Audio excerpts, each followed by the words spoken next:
जिंदगी सबके लिए एक जैसी नहीं होती। गरीब और मिडिल क्लास फैमिली में पैदा होना आपकी गलती नहीं है, लेकिन उसी फैमिली में मरना ये आपकी और सिर्फ आप ही की गलती है। जिंदगी को कोसना और हालात पर थोपना तो बहुत आसान होता है, दुनिया में ज्यादातर लोग यही करते हैं। लेकिन इसी दुनिया में कुछ लोग ऐसे भी हैं जो हालात के आगे नहीं झुकते, बल्कि हालात को अपने आगे घुटने टेकने पर मजबूर कर देते हैं। और आज द मिस्टिका लैंड पर हम आपके लिए लेकर आए ऐसे ही एक अनाथ बच्चे की कहानी, जिसने अपने दम पर खड़ी कर दी 22 लाख करोड़ की कंपनी। जी हाँ, 22 लाख करोड़ की कंपनी। तो चलिए शुरू करते हैं। Louis Vuitton. जी हाँ, आज हम इसी के बारे में बात करेंगे। ये कंपनी भी है और इंसान भी। वो इंसान जिसने अपने दम पर खड़ी की वो कंपनी जिसकी वैल्यू आज $30 बिलियन यानी कि 22 लाख करोड़ से भी ज्यादा है। लेकिन 22 लाख करोड़ की इस कंपनी की नींव रखने वाले इंसान के पास बचपन में अपनी सर ढकने के लिए छत तक नहीं थी। दोस्तों, हम लोग कामयाब लोगों को देखते हैं तो उनकी शोहरत, बुलंदी और मकाम को देखते हैं, लेकिन उस मकाम तक पहुंचने के लिए वो जिन जिन मुश्किलों से गुजरता है उनके बारे में बहुत कम लोग ही जानते हैं। आज मैं आपको लुई वुइटन की वो कहानी बताने जा रहा हूं जो आपने आज तक नहीं सुनी होगी। चलिए वक्त में थोड़ा पीछे चलते हैं। ये बात है 19वीं शताब्दी की, जब एक बच्चा जिसके पास रहने के लिए ना घर था ना खाने के लिए खाना, उसके पास कुछ था तो सिर्फ एक सपना कामयाबी का, सपना शोहरत की बुलंदी का।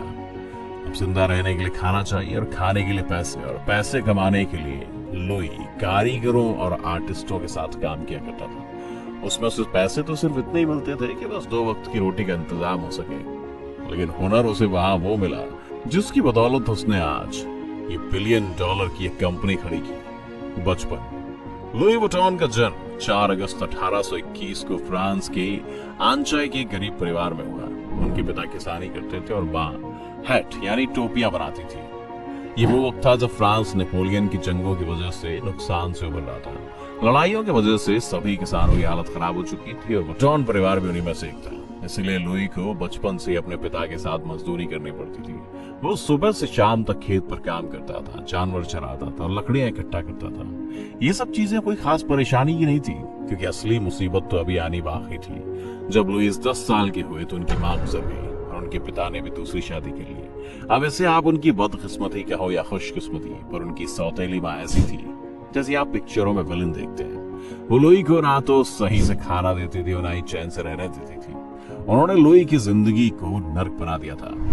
लुई ने ये सब कुछ वक्त तक तो सहा, लेकिन जब सारी हदें पार हो गई तो 13 साल की उम्र में वो घर छोड़कर पेरिस आ गए। वो पेरिस तो पहुंच गए, लेकिन उनके पास ना तो खाना था और ना ही पैसे। लेकिन उनकी किस्मत वहां उन पर थोड़ी मेहरबान हुई और उन्हें एक आर्टिस्ट और कारीगरों के पास नौकरी मिल गई, जहां पर उन्होंने मेटल, पत्थर, फैब्रिक और लकड़ी का काम सीखा। इस नौकरी से उन्हें सिर्फ इतने पैसे मिलते थे कि वो अपना पेट भर सके, लेकिन रहने के लिए उनके पास छत नहीं थी। वो अपनी रात एक कंबल ओढ़कर लकड़ियों पर गुजारते थे। लेकिन अब उनका वक्त बदलने वाला था, क्योंकि इंडस्ट्रियल रेवोल्यूशन के चलते पेरिस में शुरुआत हुई थी रेल की, जिसकी बदौलत ट्रैवल अब बहुत ही आसान हो चुका था। लोग ट्रेन में दिल खोल कर ट्रैवल कर रहे थे, लेकिन एक प्रॉब्लम अभी भी आ रही थी, वो थी सामान लेकर जाने की। क्योंकि लोग ट्रेन में पेंटिंग, कपड़े और फर्नीचर जैसे सामान लेकर जाते थे।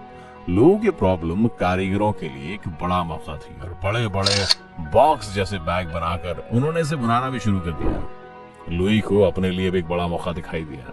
वो कई तरह की कारीगरी जानते थे, जैसे लकड़ी, मेटल, पत्थर, लेकिन उन्हें तलाश थी सिर्फ मौके की, और वो मौका उन्हें दिया मोंसियर मार्शल ने। मोंसियर ने लुई को अपनी दुकान पर कारीगर के तौर पर नौकरी दी थी। वहां पर भी उन्हें पैसे तो कुछ खास नहीं मिल रहे थे, लेकिन वो कहते हैं ना कि हीरा जब तक घिसेगा नहीं तब तक चमकेगा कैसे। बस लुई वहां अपने हुनर के हीरे चमकाने में लगे हुए थे। उनकी मेहनत रंग भी लाई और जल्द ही वो मोंसियर्स के ज्यादातर क्लाइंट्स के सबसे पसंदीदा बॉक्स मेकर बन गए। अभी उनका वक्त अच्छा चल रहा था, इसलिए शोहरत रुकने का नाम नहीं ले रही थी, और जल्दी वो इतने मशहूर हो गए कि फ्रांस की महारानी ने उन्हें अपना निजी बॉक्स मेकर बना दिया। लेकिन दोस्तों, वो कहते हैं ना कि अच्छे वक्त की बुरी बात ये होती है कि वो बदलता है। पर अभी तो लुई का अच्छा वक्त चल रहा था, इसलिए वो दिन ब दिन और ज्यादा पॉपुलर होते जा रहे थे। 1 साल तक महारानी के लिए काम करने के बाद लुई ने अपनी दुकान खोलने का फैसला लिया, और इस तरह से शुरुआत हुई लुई वुइटन की, जिसे आज हम LV के नाम से जानते हैं। उस वक्त तक सिर्फ लेदर के रेक्टेंगुलर बॉक्स बनाए जाते थे जिनके ऊपर का हिस्सा डोम के आकार का होता था, जिसकी वजह ये थी कि पानी बॉक्स के ऊपर ना रुके और लेदर को नुकसान ना पहुंचे। लेकिन यहाँ परेशानी ये थी कि बॉक्स को एक के ऊपर एक नहीं रख सकते थे और वो ज्यादा जगह लेते थे। हम इन दोनों परेशानियों को लुई के एक आइडिया ने खत्म कर दिया। लुई का ये आइडिया इस इंडस्ट्री में क्रांति से कम नहीं था। उन्होंने लेदर की जगह कैनवस का इस्तेमाल करना शुरू किया, जो कि लेदर के मुकाबले हल्का, टिकाऊ और सबसे ज्यादा वाटरप्रूफ था। अब इससे बॉक्सेस को रेगुलर शेप में बनाना शुरू हो गया, जिससे लोग उन्हें एक के ऊपर एक रख सकते थे।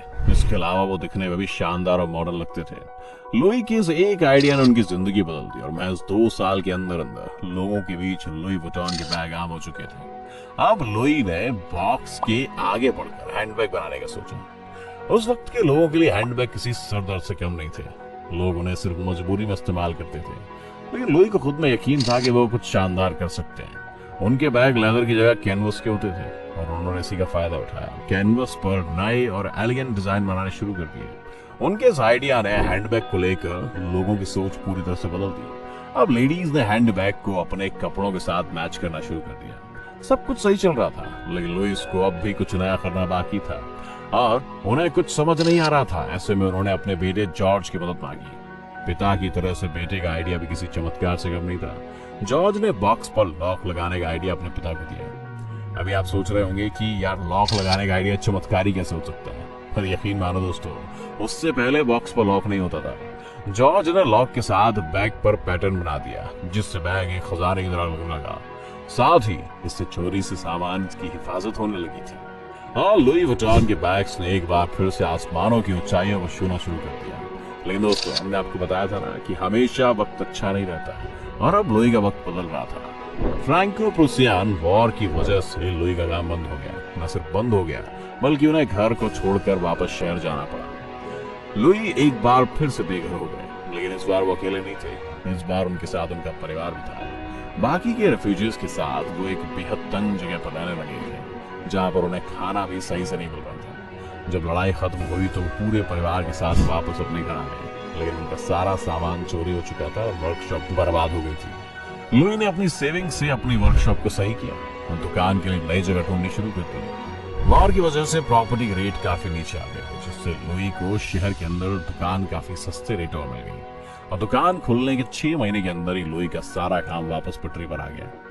लेकिन उन्हें काम को सिर्फ वापस पटरी पर ही नहीं लाना था, बल्कि इसको तेजी से चलाना भी था। इसलिए लुई ने टेक्नोलॉजी का इस्तेमाल करने का सोचा और अपने बैग्स पर पैटर्न प्रिंट करने शुरू कर दिए, जिससे वो अपने कॉम्पिटिटर्स से और 2 कदम आगे निकल गए। इनके इस नए डिजाइन ने मार्केट में धूम मचा दी और अब लुई को न सिर्फ अपने देश बल्कि विदेशों से भी ऑर्डर मिलने लग गए। इसे देखते हुए लुई ने अपना एक शॉप लंदन में भी खोल दिया। इसी के साथ शुरुआत हुई लुई वुइटन के वर्ल्ड वाइड विस्तार की। उस वक्त लुई अकेले ऐसे डिजाइनर थे जिनके प्रोडक्ट अपने देश से लेकर विदेशी अमीरों के घरों में पाए जाते थे।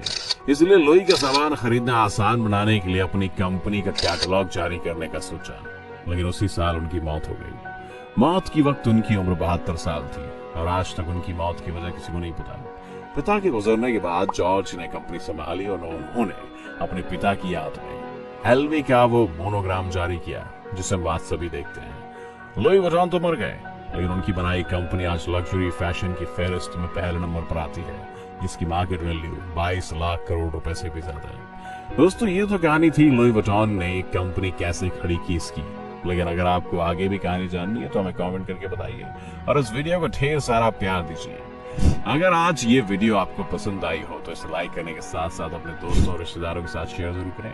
अगर आप ये वीडियो यूट्यूब पर देख रहे हैं तो चैनल को सब्सक्राइब करके बेल आइकन दबा दें। अगर आप ये वीडियो फेसबुक पर देख रहे हैं तो पेज को जल्दी से लाइक करें। फिलहाल के लिए इतना ही, अभी के लिए दीजिए हमें इजाजत। आपसे मुलाकात होगी अगली वीडियो में। शुक्रिया।